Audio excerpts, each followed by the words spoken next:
Russian society is being pushed to the limits by Putin's war.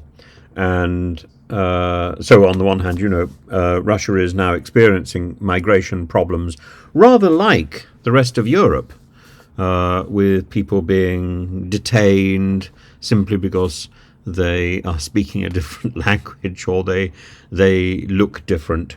And it's disturbing, this level of xenophobia which is spreading across the globe.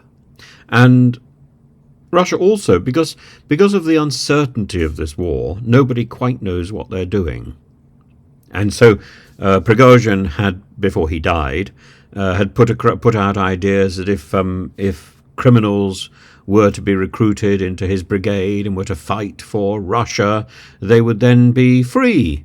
But now there's a move to countermand that. So these people have been fighting for Russia, and when they stop fighting, they could well find themselves back in prison.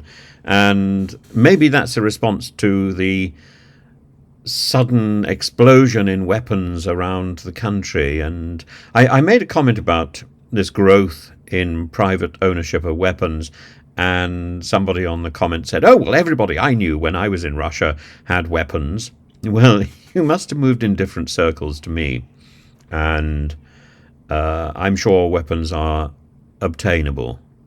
But the problem is now there's a whole swathe of individuals who've come back from the war and they've got their Kalashnikov tucked in their wardrobe, and they're likely to use it if they get annoyed. So it is a recipe for disaster.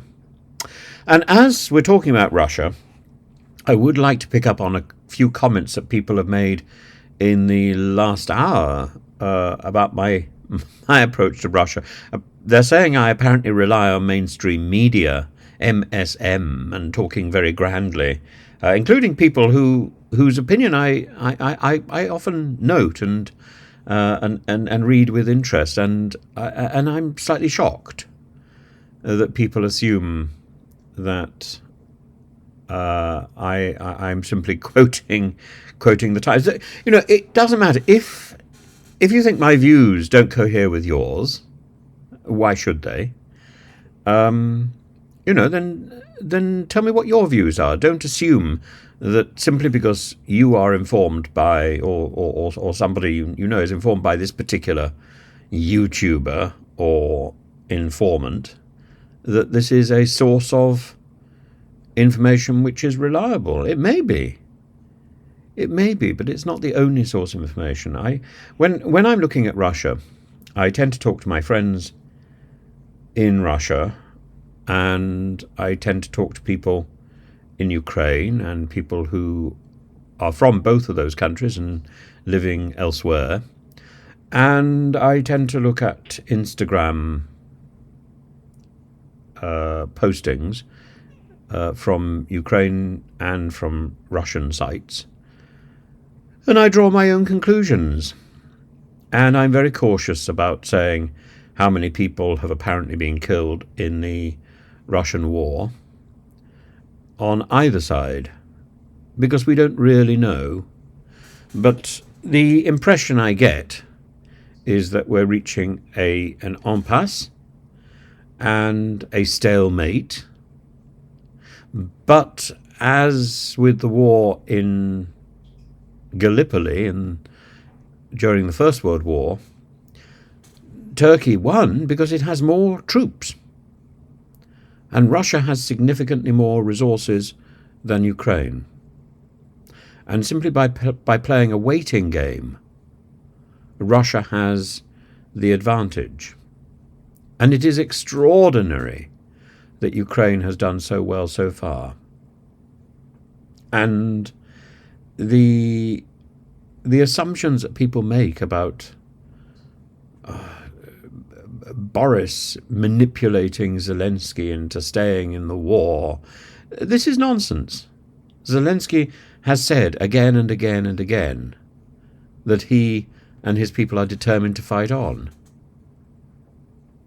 Are we enabling them? We're giving them what they want.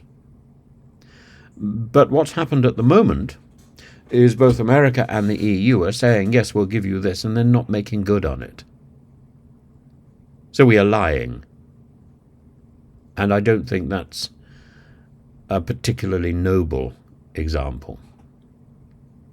So either we follow up by saying by providing what we say we're going to do, or we shut our mouths and just retire.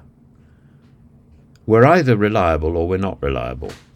As for Russia, I think the standards of ethical responsibility are clear. Russia invaded a sovereign country. Russia seized part of that sovereign country. In 2014, it seized Crimea. And it thinks it can do the same with Luhansk and Donetsk. And yes, the war has ground to this halt. And Ukraine is making significant progress. I think yesterday in Crimea was entirely dedicated to taking out Ukrainian drones. I think about 50 drones were shot down by the forces in Crimea. Well, that's taking up a lot of their energies. And that probably is the right thing to be doing. I don't think Ukraine is seizing territory, but maybe, well, that's going to be harder to arrange than simply keeping the Russian troops busy. But Ukraine has done remarkable things in a very short space of time with actually very, very limited resources, with a very determined population. Determined. Not only the population in Ukraine itself, but the population of Ukrainians outside the country who are willing their families on to defy the efforts of this tyrannical Kremlin, controlled by, well, I was going to say controlled by Putin, but that certainly isn't immediately obvious. Putin is part of that faction, and he is the icon who presented to the world, who may or may not be alive. Who knows? Who knows? But Putin has become the image of the Kremlin.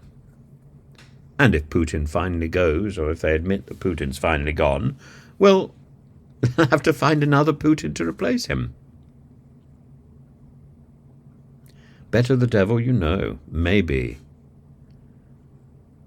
But there has to come a time when Putin must recognize, or the Kremlin must recognize, it must coexist with Ukraine. And forcing a country to capitulate that clearly isn't ready to capitulate and clearly isn't happy to capitulate, this is like revisiting Afghanistan. It's not a recipe for coexistence.